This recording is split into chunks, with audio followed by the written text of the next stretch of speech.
నీకు శుభము, ప్రభువు నీకు తోడే ఉన్నాడు. మరియా, భయపడకుము, నీవు దేవుని వలన కృప పొందుతివి.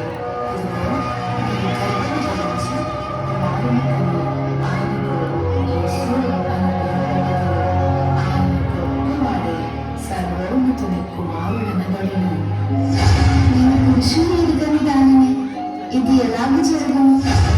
పరిశుద్ధాత్మ నీ మీదికి వచ్చును, సర్వోన్నతుని శక్తి నిన్ను కమ్ముకొని గనుక పుట్టబోయే శిశువు పరిశుద్ధుడై దేవుని కుమారుడనబడును. ప్రభు దాసురాలు, నీ మాట చెప్పిన నాకు జరుగును కాక.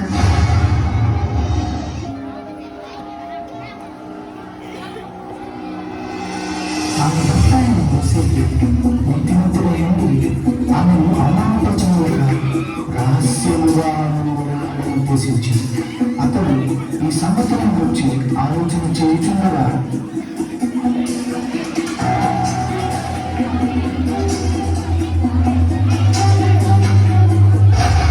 దావీదు కుమారుడైన యోసేపు, నీ భార్య అయిన మరియను చేర్చుకొనుటకు భయపడకుము.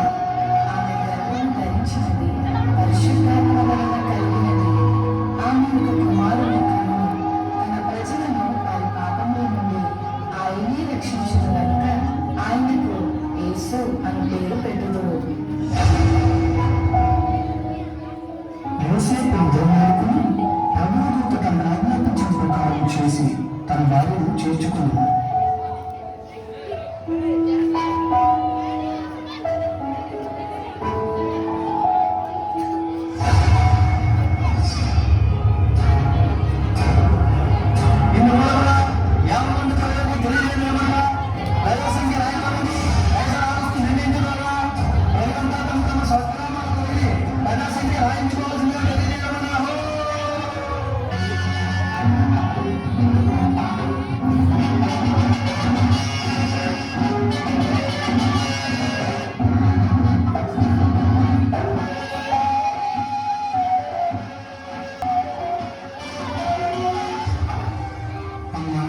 నా భార్య నమ్మించేవారు నీలో కొంచెం స్థలిస్తారా?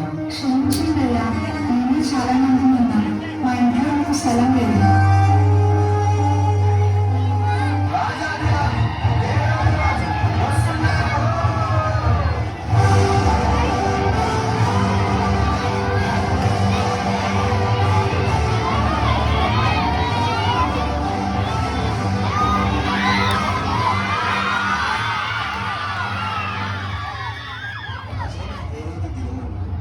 యూదా దేశపు బెత్లెహేములో యేసు పుట్టిన పిమ్మట ఇదిగో తూర్పు దేశ జ్ఞానులు యెరూషలేముకు వచ్చి, యూదుల రాజుగా పుట్టినవాడు ఎక్కడ?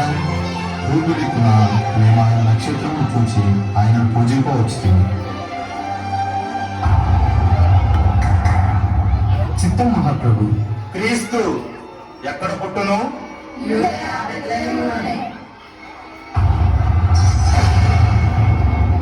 సరే, నేను వెళ్ళి ఆ శిశువు విషయమై జాగ్రత్తగా తెలుసుకొనగానే నేను వచ్చి ఆయనను పూజించినట్లు నాకు వర్తమానము తండి.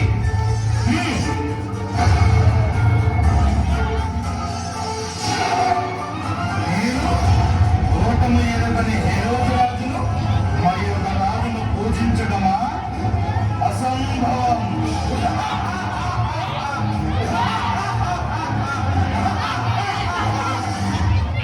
ఆ దేశంలో కొందరు గొర్రెల కాపరులు పొలంలో ఉండి రాత్రి వేళ తమ మందను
దేవాతి దేవుడు ఈ లోకానికి ఎన్నో గ్రహాలు, ఖండాలు, దేశాలు దాటుకుంటూ పాపంలో కూరుకుపోయిన నిన్ను రక్షించడానికి తన ఏకైక ప్రియ కుమారుడైన యేసయ్యను మానవునిగా ఈ భూమిపై నీ కోసం పంపాడు. నిజ క్రిస్మస్ ఆనందం విందు వినోదాల్లో లేదు, కానీ నీ హృదయంలో క్రీస్తు ఉండటమే నిజమైన క్రిస్మస్. ఈ నిజ క్రిస్మస్ ఆనందం నీవు కూడా పొందుకోవాలని ఈ మా చిన్ని ప్రయత్నం.